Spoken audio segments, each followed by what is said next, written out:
Ok, então o tema de hoje é o que o futebol ensina à família. Mas agora vamos ter agora algumas perguntas, tá?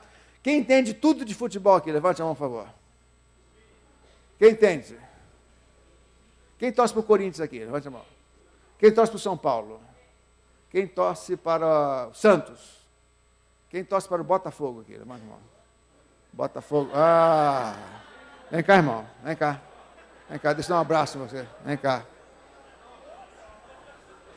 Botafogo, irmãos. Ninguém escolhe ser Botafogo. É o Botafogo que escolhe a gente. Viu? Parabéns.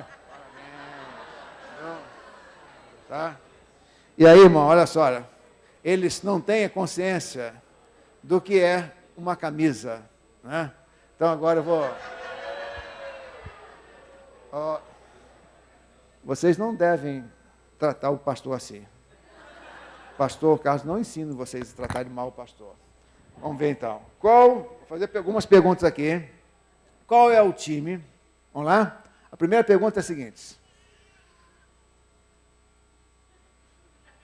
Ô mulher. Qual é o time que aplicou a maior goleada na história do futebol brasileiro? Qual é o time? Isso é enciclopédia, conhecimento. Qual é o time? Botafogo. Quem é? Quem falou? Quem falou? Vem cá, rapaz, rapidinho, você vem cá. Vem cá. Isso. Olha aí. Em 30 de maio, a resposta é, olha só. Em 30 de maio de 1909, o Alvinegro, ainda sob o nome Botafogo Futebol Clube, aplicou a maior goleada da história do futebol brasileiro, 24-0 em cima do Esporte Clube Mangueira. Se você for lá no futebol, no Museu do Futebol no Pacaembu, você vai ver que isso é verdade. Você desceu? Pega aí. Pega aí. Por exemplo, que você ganhou. Segunda pergunta, atenção, a segunda pergunta é a seguinte, atenção, senhores. Qual é o time que mais cedeu jogadores para a seleção brasileira em todas as Copas? Qual é o time? Botafogo! Botafogo, pastor Carlos, vem cá. Vem cá, pastor Carlos, toma aqui. Toma aí, pastor, uma balinha pro irmão aí. A resposta está aí, irmão. Isso é tudo verdade, irmão. Olha só, o Botafogo já cedeu 46 jogadores. O São Paulo Futebol Clube, 42. E um time aí, o Flamengo, 33 jogadores. Então você vê, irmão, que o Botafogo, que já cedeu mais jogadores para a seleção brasileira. Viu? Outra pergunta. Qual é o time que tem o escudo mais bonito, segundo o enquete do Esporte Fino Net, em todo... Botafogo! Olha só, irmão. Você está brincando já, viu? Isso aqui é sério, viu? Vem cá. Pega uma balinha aí, você aí em cima aí, ó. Pega aí. Olha aí. Em eleição promovida pelo site Esporte Fino Net, jornalistas e designers gráficos escolheram o escudo do Botafogo como o mais bonito do mundo, irmãos. Aqui, ó. Nós não temos um escudo, nós temos uma obra de arte. Viu? Agora, a última pergunta. Qual foi o único jogador a marcar gol em todos os jogos de uma mesma Copa do Mundo em que time jogava? Botafogo? A resposta é em 1970, Jairzinho, atleta do Botafogo, fez gols em todos os jogos. Pastor Carlos, tudo é Botafogo, né, pastor Carlos? Tudo é Botafogo. O que é, irmã? Rapaz, cuidado. Muito bem, tudo isso é brincadeira, irmãos. Mas vamos ver o que o futebol ensina. Tudo isso é introdução, para a gente rir um pouquinho, não é? Mas o que o futebol ensina à família? O futebol tem ensinamentos muito interessantes para a família. A primeira lição é a seguinte: ensina que há posições diferentes, mas devemos ser uma equipe. Olha só, a primeira lição do futebol. Nós temos posições diferentes. Aí temos algumas posições de alguns atletas, né, conhecidos aí. Olha, por exemplo, esse aí é o maior jogador do mundo, né? Depois de Garrincha. Volta, Bete, volta aí. Olha só, vamos ler todos juntos? Ensina. Ô, Beth.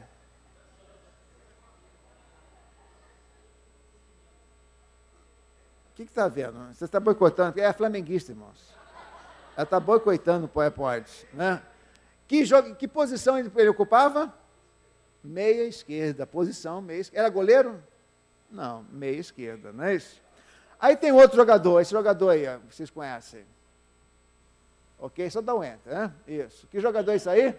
É o Kaká. Qual é a posição que ele ocupa? Meia direita. Joga um avançado, né? À direita, um grande jogador também. E esse aí? Quem é esse aí? Júlio César. Que posição ele ocupa? Goleiro. Agora, não podia faltar esse aí, ó. Né? Qual é a posição? Atacante, né?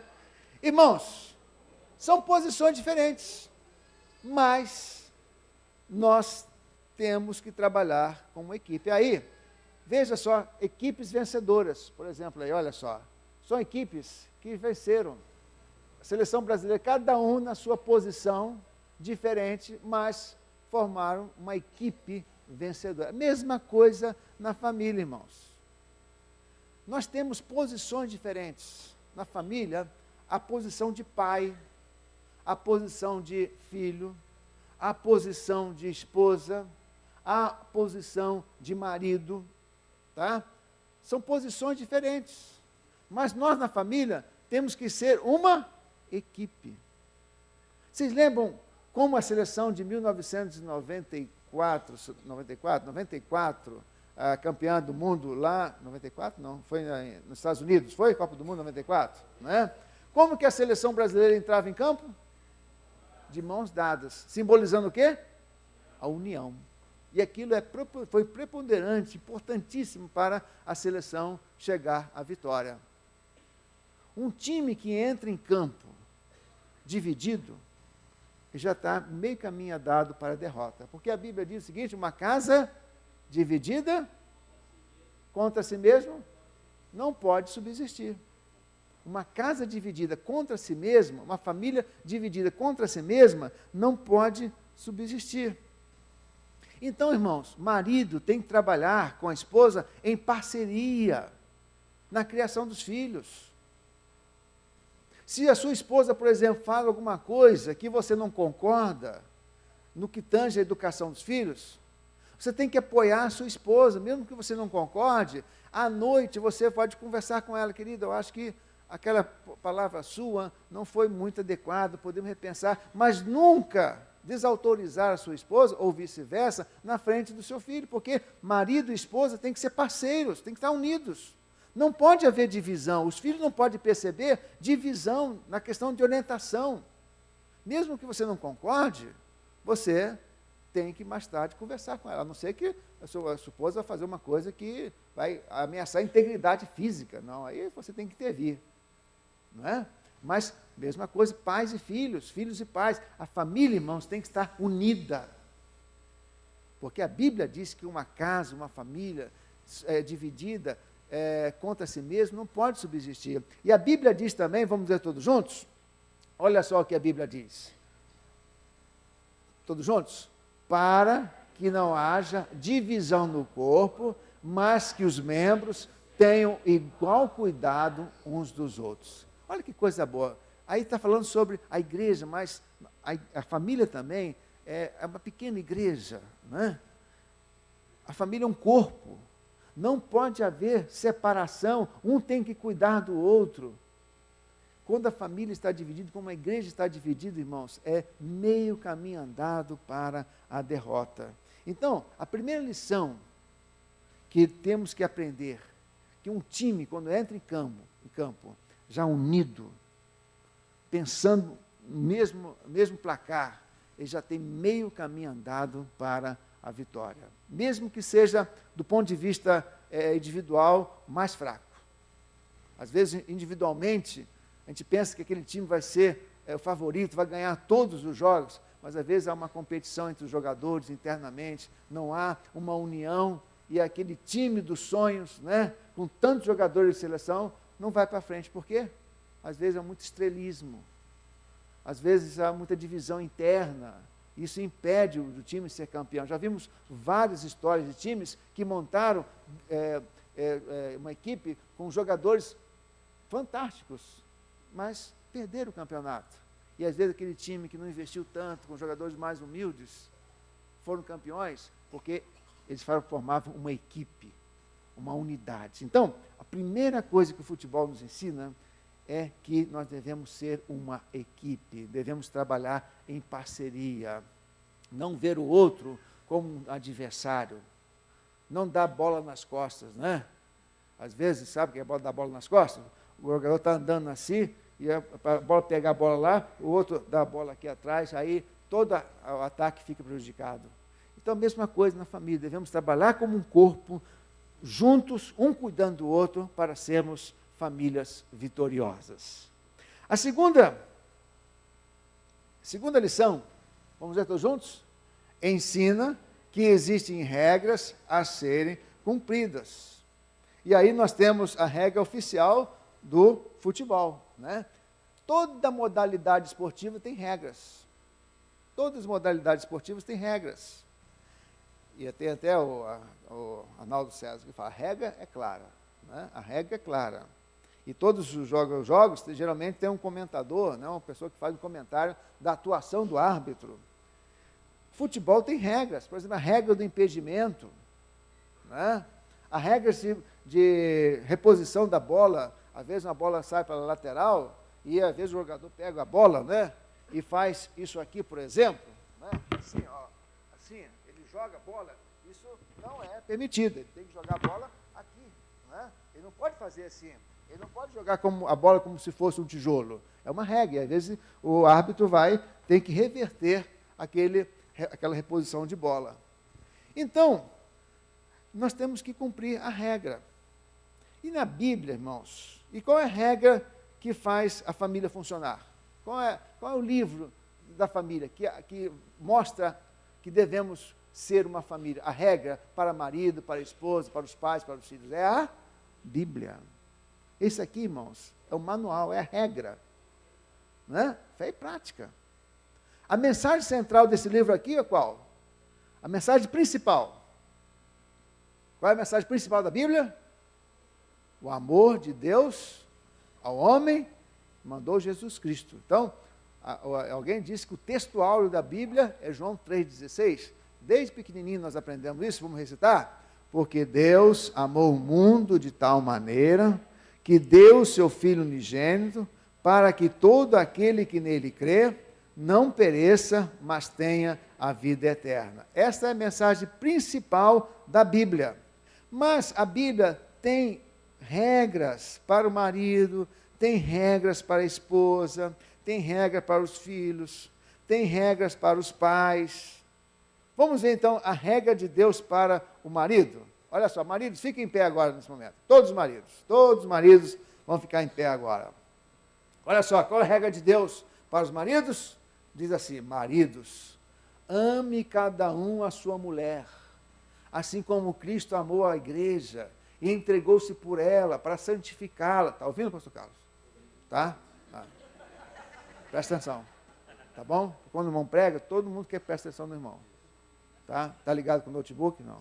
Estou copiando a mensagem. Está copiando a mensagem. Tá certo, tá certo. Isso. Brincadeira, viu? Para apresentá-la a si mesmo como uma igreja gloriosa, sem mancha, sem ruga. Tá vendo? Sem ruga. Viu? Tá? Você tem que comprar cremes. Tá? Mas a Bíblia não está falando da ruga. Né? A ruga da alma, a ruga das emoções também. Mas continue que eu estou comprando creme para ela, tá bom? Tá? É creme caro, tá bom? Tá? Porque o creme barato não funciona muito não. Tá? Olha só, da mesma forma, os maridos devem amar cada um a sua mulher como a seu próprio corpo. Você tomou banho ontem? Hoje também, né? Eu não tomei banho hoje não, irmãos. Tomei não. Faltou água. Verdade. Né? Mas está resolvido, né?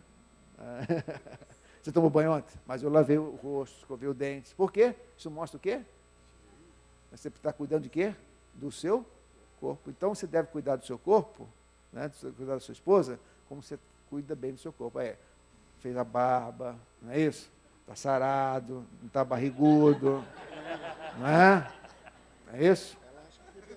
Tá, sua esposa, essa aí? É? Ele cuida bem de você, irmão? Cuida. Tá bom, viu? Então, olha só. Tantas coisas, né? Pode sentar, maridos. Essa é a regra de Deus para vocês. Regra de Deus. Agora as mulheres, fiquem de pé. As esposas. As esposas, agora. Elas têm uma regra, irmão, que elas não gostam dessa regra. Elas têm uma regra que elas não gostam. Está vendo, Lu? Olha aqui, ó. Mulheres. Lúcia, né? Lúcia. Sujeite ao seu marido Beto como ao Senhor. Não, é para aplicar isso, não é só para ficar concordando, não. Não é, irmãos? Gostou, né, irmão? Gostou, né? Submissão. Olha só, outra coisa. Cada um de vocês ame a sua mulher como a si mesmo e a mulher trate o marido com todo respeito. Viu, irmão? Tá? Submissão. Ao lado da missão dele, né? Então, não é ser submissa como aquela irmã que casou. Pode sentar, irmã, pode sentar. A irmã casou 30, 40 anos. Eu sempre fui submissa ao meu marido. E como você aprendeu a ser submissa? Tudo começou quando nós nos casamos. Morávamos no interior, e aí subimos numa mulinha, um cavalo numa mulinha, e fomos para o nosso cantinho, nossa rocinha. Aí, eu atrás, meu marido na frente, a mula empacou. E ele disse, dou-lhe uma. Aí a mula bateu, andou. A mula voltou a empacar, disse, dou-lhe duas. A mula ouviu aquilo, empacou, andou um pouquinho, e a mula empacou, falou, dou-lhe três, tirou a revólver, pá, matou a mula. Aí chegaram em casa, ele disse, querida, faz um cafezinho para mim. Ah, não, estou cansada. Dou-lhe uma. Acabou. A partir dali, irmãos, nunca mais. Não é isso, né, irmão? Mas, submissão, irmão. Você está ao lado. Né? Gostou, irmão? Querida, faz uma lasanha hoje. Ah, não, estou cansado. Dou-lhe uma. Né? Isso não é submissão. Submissão está ao lado dele. O marido é o líder. Conversar com a esposa, conversar com o marido, trocar ideia. Mas às vezes há uma dificuldade. Quem tem que tomar a decisão é quem? É o marido, é o líder. Aí é o seguinte, nosso saudoso Ari Veloso, né, que faleceu essa semana, uma vez num congresso, ele falou assim, ser submissa naquilo que não contradiz a palavra de Deus. Por exemplo, seu marido chega, querida, estamos com problemas financeiros, vamos roubar o Itaú na nossa cidade. Vamos lá na Azul Veículos, vamos roubar uns veículos lá. Você vai ser submissa? Não, porque isso contradiz o princípio de não furtarás. Agora seu marido diz, olha, vamos para Manaus, vamos montar a nossa loja de esquadria de alumínios lá em Manaus. Né? Vamos Manaus. Aí a Lúcia falou, querido, olha, nós estamos bem localizados aqui em Campinas, está indo muito bem e tal. Não é arriscado a gente ir para Manaus. Aí você fala, ora, conversa, né? O marido vai ouvir. Mas ele resolve ir para Manaus. Vai para Manaus. Porque Deus vai falar o coração dele. Agora também não fica azucrinando na cabeça do marido, né?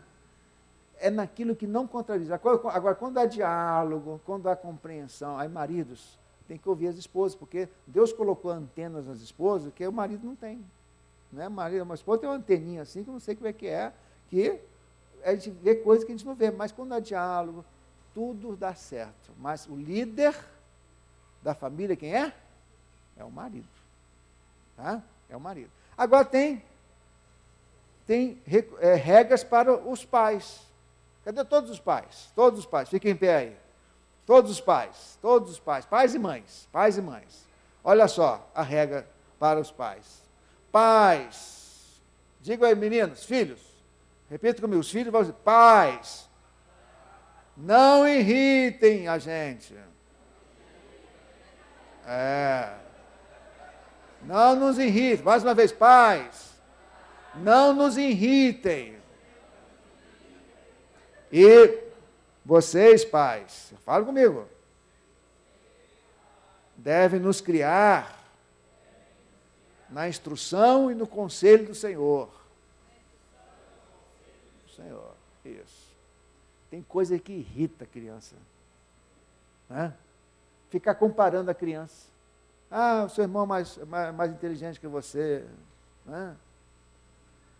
Ficar irritando. Chamar a atenção do filho perante o público, isso irrita a criança. Ficar azucrinando a cabeça da criança, entendeu? Não respeitar os filhos. O filho tem que ser respeitado. Criar na demonstração, trazer o filho para a igreja. Ah, hoje não quero igreja não, hoje não quero igreja não. Você não tem que querer. Não tem que querer. Tá? Tem que convencer, não, aqui, depois você faz a sua opção. Mas criança com 4, 3 anos, você não vai à igreja não, vou à escola bíblica dominical, estou cansado. Né? Não tem que cansaço não. Né? Aí está irritando os filhos? Tá, mas nesse caso não é irritar, viu? Nesse caso não se aplica esse versículo. Não se aplica. Viu? Chegou, tem que chegar 10 horas, vai ficar irritado, mas está colocando limite. Nesse caso não se aplica o versículo de irritar. Pode sentar? Agora tem para os filhos, todos os filhos, fiquem em pé agora. Ah, fala a Deus. Ah. Agora os pais dizem comigo, meninos, meninas, seja obediente a nós. Isso, porque isso é justo. Valorizem papai e mamãe. Porque esse é o primeiro mandamento com promessa. Quer viver bem a vida, filho? Quer viver muitos anos? Então honre seu pai e a sua mãe. Ouviu? Você está ouvindo? Obediência. Você é obediente? Você é obediente? Mais ou menos? Não. Você é obediente? Você nunca desobedeceu papai e mamãe? Ah. Pode sentar, pode sentar. Obedecer, viu? Obedecer é melhor do que sacrificar. Tá? Agora, seu pai fala assim, ó, seu pai diz para você, olha, o telefone bate lá, olha, filha, atende o telefone lá e fale que papai e mamãe não estão. Não obedeça não, viu? Senta aqui, vamos lá, viu? Não obedeça, sabe por quê? Porque isso é mentira. Papai e mamãe estão ocupados, você vai falar assim, olha, papai e mamãe não podem atender agora, estão ocupados, depois você pode voltar a ligar. Mas quando ele pedir para você mentir, não fale isso, porque isso é mentira. Tá? Aí você vai, aceita Jesus no seu coração. Aí o papai e mamãe, às vezes não é crente, né? Proíbe você de aceitar Jesus no coração.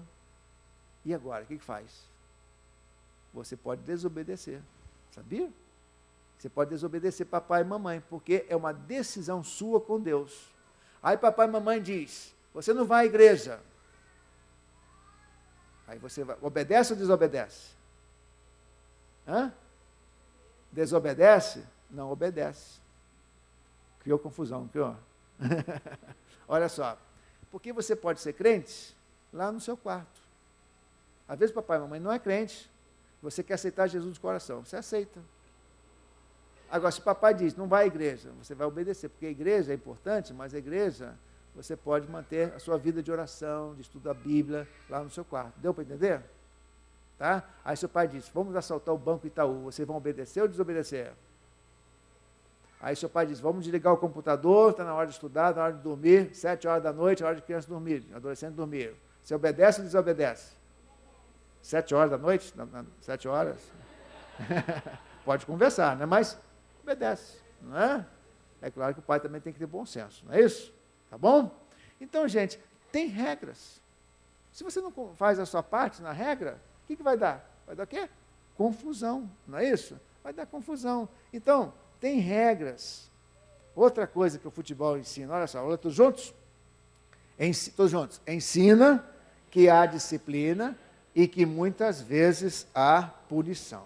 Olha aí, tem algumas figuras aí.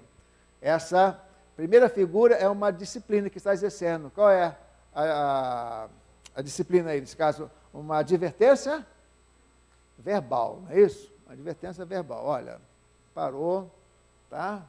Geralmente o árbitro de futebol faz assim, né? Chega, a próxima, vem o quê? Vem o cartão amarelo, né? Cadê o cartão amarelo? Cadê? Está aqui, ó, cartão amarelo, tá? Cartão amarelo. Tem hora que tem que dar cartão amarelo para a criança, sabia? Cartão amarelo. Desobedeceu o papai, cartão amarelo. Entendeu? E aí tem outro cartão, que é o cartão vermelho. Pode ser um craque mais famoso do mundo naquela época, né? O Zidane. Foi expulso. Deu uma cabeçada. Lembra disso? Aí tem marido que dá uma cabeçada na esposa, né? Não quer receber cartão amarelo. E às vezes dá uma cabeçada, irmãos. Em áreas importantes do casamento, tem que dar cartão vermelho. Tem que dar cartão vermelho. Marido que fica aí traindo, prostituta, com coisas, tem que dar cartão vermelho, irmão, porque isso rompeu o laço do casamento. Né? Não vai dar cartão vermelho para o filho. Mas tem que dar cartão vermelho, às vezes, para a sala. Está todo mundo na sala ali, né? Pá, entendeu? Olha, tá, dá cartão vermelho para ele. Vai para o quarto. De cá, saiu da sala, né? Tá? Foi para o quarto. Ficar de castigo. Agora no quarto não tem que ter frigobar, internet, Facebook, né? Tem que ter privação. Lembra da Super Nani? O que ela fala? É o cantinho é o banquinho da espera, não é isso? Disciplina, né? Cantinho da disciplina, né? Porque criança gosta de ficar agitada, para lá e para cá. Coloca uma criança 2 minutos num banquinho sentado, aquilo vai dar um incômodo nela, entendeu? Aquilo parece que vai ficar 2 dias, uma eternidade, mas é disciplina. Vamos ler alguns textos bíblicos que falam de disciplina? Vamos ler todos juntos, Deus vai falar aos nossos corações através desses textos, todos juntos. É para a disciplina que sofreis, Deus não vos trata como a filhos, pois qual é o filho a quem o pai não corrija? Agora só os pais, agora só os filhos. Filho meu, não rejeites a disciplina do Senhor, nem te enojes da sua repreensão. Outro texto, agora só os pais, todos juntos. Compra a verdade e não a vendas. Sim, sabedoria, a disciplina e o entendimento. Outro texto, todos juntos agora. Meu filho, não despreze a disciplina do Senhor, nem se magoe com a sua repreensão, pois o Senhor disciplina quem ama e castiga todo aquele que aceita como filho. Outro texto, somente os pais agora. Não retires da criança a disciplina, porque fustigando-a tu com a vara, nem por isso morrerá. Agora os pais. E vós, pais, não provoqueis a ira a vossos filhos, mas criai-os na disciplina e admoestação do Senhor. Irmãos, são textos que falam da disciplina. Disciplina é conversar, disciplina é explicar. Às vezes o pai parte logo para o uso da vara. Não. A disciplina tem estágios. Conversar, dialogar, mostrar claramente se errar, vai ser punido. Colocar de castigo, não é? Privação, tem que sentir privação, tá? Agora não vai colocar de castigo sobre milhos, né? No joelho, isso é proibido, isso é atentado. Mas sentadinho lá na caminha, sentado, vai fazer efeito. E em último caso, a disciplina vara. Disciplina. Aí o governo não pode disciplinar os filhos. Não usa a palavra bater, não se bate em filho, disciplina. A Bíblia fala sobre disciplinar, não bater. Né? A varinha. E aí, entre a lei da Dilma e do Lula e a lei de Provérbios, a palavra de Deus, eu fico, meus irmãos, com a palavra de Deus. Agora, quando você é amigo do seu filho, você dialoga, você coloca de castigo, você não vai precisar muito a disciplina da vara. Mas quando usar, você tem que saber usar, não usar com raiva, explicar por que ela vai ser disciplinada, depois demonstrar amor, né? Nunca disciplinar com as mãos, a mão para dar afago, carinho, pega uma varinha e tal, e as perninhas. E o doutor Russell Shedd disse que Deus colocou no corpo da criança um lugarzinho assim, né? Bem almofada, entendeu? Aqui não tem problema, tá? Então não é no rosto, não é no abdômen, não é perante os coleguinhas, vai no quarto e com amor. Vai doer o coração? Vai, porque Deus também, quando disciplina, sofre com os filhos, né? Mas é disciplina. Isso é Bíblia, irmãos. Isso é Bíblia, ok? Outro ensinamento. Todos juntos. Ensina que devemos buscar o prêmio e ser uma família vitoriosa. Tá? E aí, olha só, olha que coisa bonita. Olha aí, Botafogo campeão. Hoje vai ser campeão, sabia? Hoje é Botafogo e Vasco. Quantos vão torcer por mim hoje, irmão? Levanta a mão. Ninguém vai torcer, nem pelo pastor. Puxa vida. Pastor, precisa ensinar mais amor esse pessoal, pessoal. Viu? É o Cafu, né? Levantando aquele troféu, a taça bonita da Copa do Mundo. Todo time, quando entra no campeonato, quer ser campeão. Quer ser campeão. Vamos ler todos juntos a palavra de Deus? O que diz aí? Olha só, todos juntos. Portanto, nós também estamos rodeados de tão grande nuvem de testemunhas, deixemos todo o embaraço e o pecado que tão de perto nos rodeia e corramos com perseverança a carreira que nos está proposta, fitando os olhos em Jesus, autor e consumador de nossa fé, o qual, pelo gozo que lhe está proposto, suportou a cruz, desprezando a ignomínia, está sentado à direita do trono de Deus. Amém, irmãos? O alvo é quem? Olhando para quem? Jesus. A família, para ser vitoriosa, tem que olhar para Jesus, irmãos. Olhar para Jesus. E aí a Bíblia diz que existem embaraços, né? Deixemos todo o embaraço e o pecado. Interessante que o autor da carta aos Hebreus, nós sabemos quem foi, ele fala embaraços e pecados. Muitos embaraços não são pecados, mas prejudicam a corrida. Por exemplo, olha só, algumas coisas que não são necessariamente pecado, mas pode ser embaraço, né? Olha só, vamos pensar em algumas coisas. Por exemplo, desajuste financeiro, que leva ao consumismo. Comprar coisas necessário. Está muito quente, tem uma promoção de ar-condicionado. Você tem condições financeiras? Pode comprar um ar-condicionado, mora na cidade quente demais. Ah, mas está uma promoção de muletas, de bengalas. O marido chegou com a bengala em casa. Que é isso, mano? Não, está uma promoção, daqui a 30 anos, quando precisar, já tem uma bengala aqui. Não é isso, né? Não é isso. Qualquer promoção vai comprando. Entrou no shopping, vai comprando. Isso é consumismo. Comprar coisa é necessário, mas às vezes se torna embaraço, quando se torna consumismo. Olha só, demasiado tempo dedicado ao trabalho. Trabalho é uma bênção, irmãos. Quem fez o trabalho? Deus. Agora, quando trabalha demais, já é um embaraço. Já embaraça o casamento, já embaraça a família, já embaraça o relacionamento com os filhos. Trabalhe, mas não trabalhe como um burro, não, tá? Porque no final da vida, você não vai lembrar dos trabalhos que você fez, você vai lembrar dos tempos em família que você desfrutou. Lembra das Torres Gêmeas? O que as pessoas disseram, né? As últimas ligações. Eles ligaram para quem? Para o chefe de trabalho? Para o banco? Não, eles ligaram para os parentes, ligaram para as famílias. Tá? No final da vida, você vai lembrar do tempo ou da falta de tempo que você não dedicou à família. Então, o trabalho é uma bênção, irmãos. Mas quando ele se torna um workaholic, né? Trabalha em excesso, trabalha igual um burro de carga, isso é um embaraço. Uso indevido da televisão, do computador. O computador é uma benção, internet, Facebook, quando usado de maneira sábia. Tem um clique, família.org.br, que é uma benção. O site aqui da igreja. Agora, quando você usa mal, se torna um embaraço. Interferência de terceiros, parentes, amigos. Parente é uma benção. Você é casado com ela? Tem sogra? A sogra está aqui? Não? Você tem sogra? Está aqui? Não? Quem está com a sogra aqui? Levante a mão, por favor. Deus tenha misericórdia de vocês. Tá?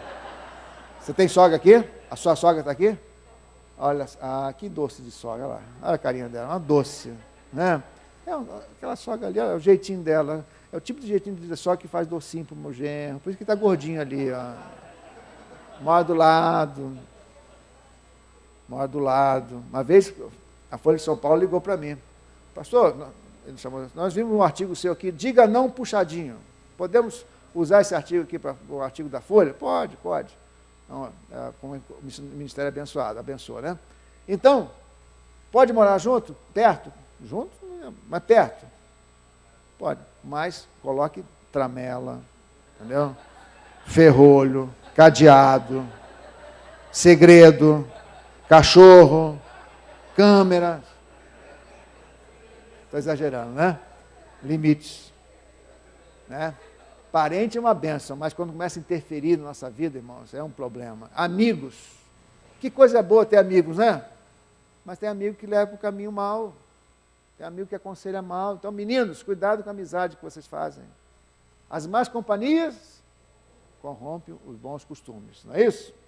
Olha só, más companhias, falamos aí agora, secularismo, né? Deixar Deus de lado, não considerar Deus nas suas decisões. Agora, alguns pecados, olha, que pode prejudicar a família em alcançar a vitória. Egoísmo, você pensa em você, faz aquele bife lá bonito, né? Você vai lá garfando todos os bifes, tudo para você, né? Egoísmo, deixa o bife mais suculento, maior para o outro, olha querido irmão, aqui para você o seu bife maior, entendeu? Egoísmo, né? Tem que ser altruísta. Mentira, tá vendo só? Viu, meninos? Não pode mentir para pai e mamãe, não pode mentir para o marido, não pode mentir para a esposa. A esposa chega para o marido e diz, querido, eu estou gorda. E agora, hein? E agora?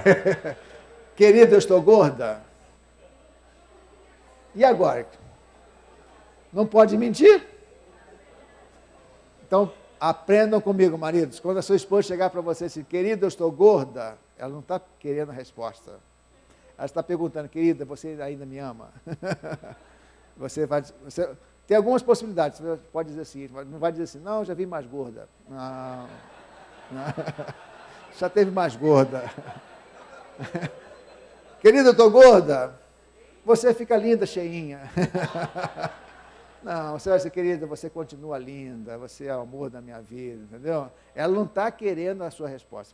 Tem que, irmão, trabalhar, viver com casamento, família, tem que ter sabedoria, irmãos. Olha só, outro pecado aí, irmãos, olha, essa coisa séria. Pornografia. Isso é sério, irmãos. A gente não deve nem rir disso. Pornografia. Crentes estão comprometidos com pornografia. 34% dos cristãos têm comprometimento com pornografia. O número de mulheres também viciadas em pornografia está aumentando. Só que a mulher se vicia em pornografia através de contos eróticos. Muito cuidado com as revistas que vocês leem no consultório. Revistas novas. Nova, né? Nova. Não é nova? Marie Claire. Outra revista aí, Cláudia. Essas revistas têm contos eróticos contrários à palavra de Deus. Princípios. A mulher tem se tornado escrava de pornografia não por visual, mas por contos eróticos. O homem é por visual. Afaste pornografia. Você que é adolescente, olha só, cuidado. Coloque o seu computador no lugar que todos possam ver na sala. Todos possam ver. Tá? Porque, irmãos, pornografia é igual crack. Se você entra um dia, 2 dias, você vai ser viciado. O cérebro vai disparar substância, vai querer substância, o visual. O cérebro começa a querer ver aquilo. E começa a ser dependente. E aí, vai se entrando em sites de pornografia, e aquilo não satisfaz mais, aí entra em sites de pedofilia, zoofilia. É um absurdo, irmãos. E para sair disso, irmãos, é como sair de drogas. crack. Pergunta aos psicólogos e vejam que isso é grave. Tá? Pornografia acaba com o casamento, acaba com a família, tira o seu sono, tira o seu dinheiro. É uma miséria. Individualismo. Uma coisa é ser individualidade, outra coisa é individualismo. Tá? Individualismo é só querer que você deseja. Idolatria. Eu não sou católico, não tenho mais. Hein? Será que você não está idolatrando a sua esposa? Será que não está idolatrando o seu filho? Não? Idolatrar o carro? Idolatrar a casa, a chácara? O clube? O time de futebol? Irmão, eu tenho que às vezes me policiar. É verdade. Ministrou, né, pastor? Ministrou, né? Mas é verdade, irmão. Eu tenho que estar com cuidado, porque eu tenho uma tendência assim. Se eu não fosse crente, seria fanático, mas não sou crente. Mas é verdade, irmãos, é verdade. É verdade. Né? É verdade. O time de futebol, o clube, a casa de campo, a chácara, o barco, o carro. Outra coisa aí, adultério. Né? Relacionamento sexual ilícito. Adultério. O primeiro passo para cair no adultério, sabe qual é? Achar que isso nunca vai acontecer com você. Comigo não vai acontecer. Mas o provérbio diz que aquele que cai no adultério é como um boi que é levado para o matadouro. Né? Um boi que é levado, é como um passarinho que cai no assalpão. Né? Então, muito cuidado. São pecados e embaraços que podem prejudicar a família. Isso é doping. Tá? Um jogador que pegou em doping, ele é suspenso. Tá? Tem que ser disciplinado. Uma vez recentemente um jogador do Botafogo, até o Jobson, desrespeitou um superior, foi disciplinado. Tem que ser assim. Por menor que seja jogador, não é um craque, mas tem que ser disciplinado, porque passa exemplo aos outros. Né? E por último, olha só, todos juntos, nos ensina que para sermos vencedores, temos que ter um bom técnico. Ele tem alguns técnicos, né? Muricy Ramalho, o Caio ali, o Mano Menezes, Filipão. Um técnico faz diferença num time, irmãos? Faz. Né? Faz sim. Todo time, todo futebol, toda equipe tem um técnico. Por exemplo, quem foi o técnico do Guga? Naquele tempo do Aldo do Guga. Ele se lembra? Lei Passo, né? Lari Passo, né?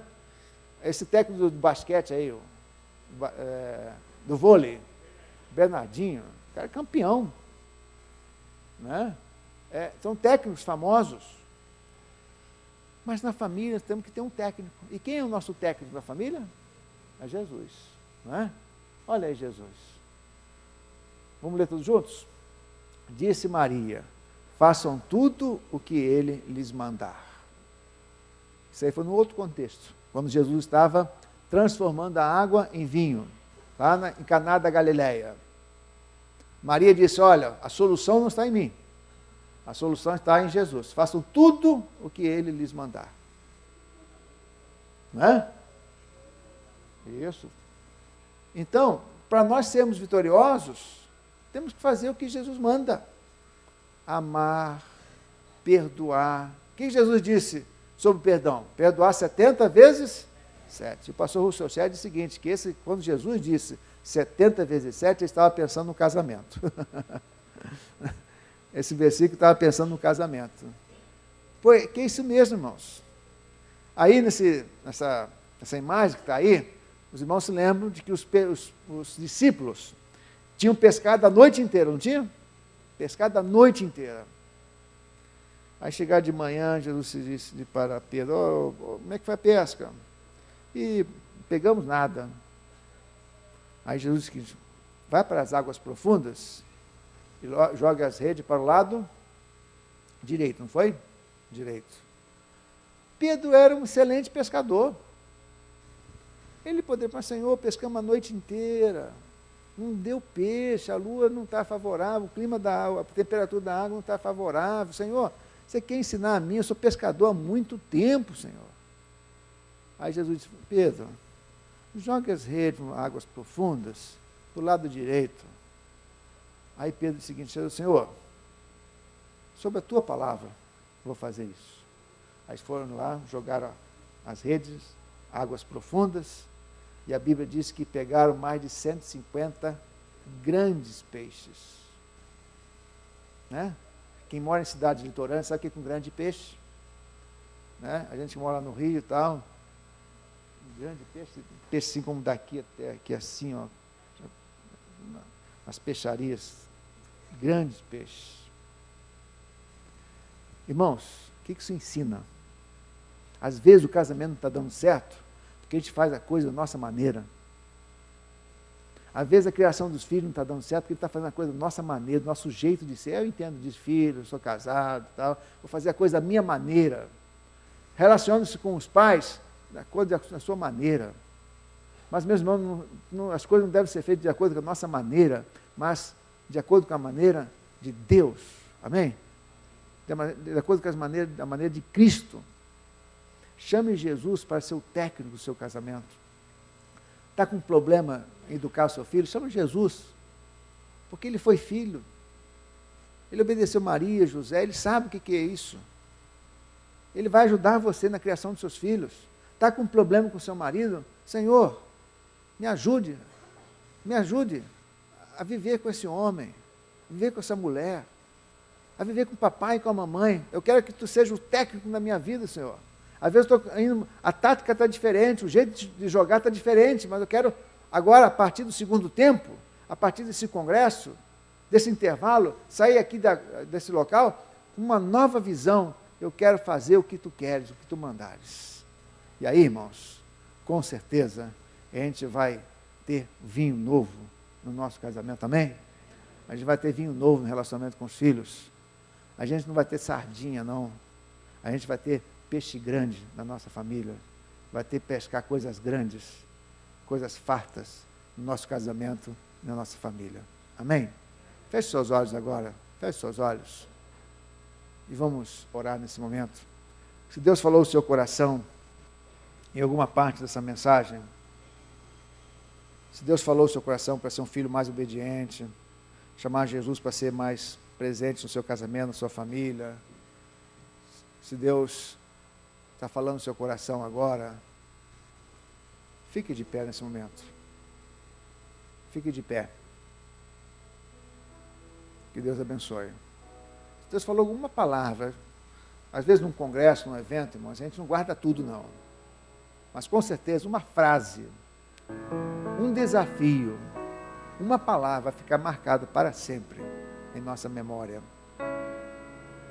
Se Deus está falando no seu coração, está incomodando com uma palavra, ou com um desafio, fique de pé. Se você é pai, se você é esposa, se você é mãe, se você é filho, sogra, nora, avô, avó. Se você sai daqui com desejos de fazer a sua família melhor, fazer coisas para o seu casamento, para a sua família, fique de pé nesse momento. Esteja orando, pedindo para que Deus capacite você, dê força a você, ajude você a cumprir esses ideais que você está cultivando agora no seu coração. Senhor, muito obrigado por essa hora. Muito obrigado, Senhor, por esse congresso. Abençoa, Senhor, as famílias aqui representadas.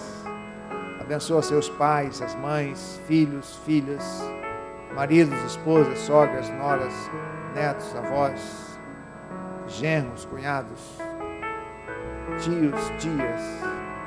Seja qual for o nosso papel na família, sejamos bênçãos, Senhor. Que a nossa família seja abençoada a partir de nós. Que sejamos canais de bênçãos para abençoar o nosso casamento, nossa família. E ajuda-nos, Senhor, a sermos uma família unida. Temos sabedoria na disciplina. Sermos uma equipe, Senhor. Cada um fazendo a sua parte. Maridos amando as suas esposas, esposas sendo submissas aos seus maridos, pais disciplinando os seus filhos, não irritando os seus filhos, filhos obedientes, que honrem os seus pais. Ó Deus, nós queremos que Jesus seja o técnico da nossa família. Nós queremos estar ouvindo as orientações de Jesus para vivermos bem no casamento, na família, com nossos filhos, com nossos pais. Para que sejamos famílias vitoriosas. Tira de nós todo embaraço, todo pecado que nos compromete em correr, em alcançar a vitória. Em nome de Jesus nós oramos. Amém, Senhor.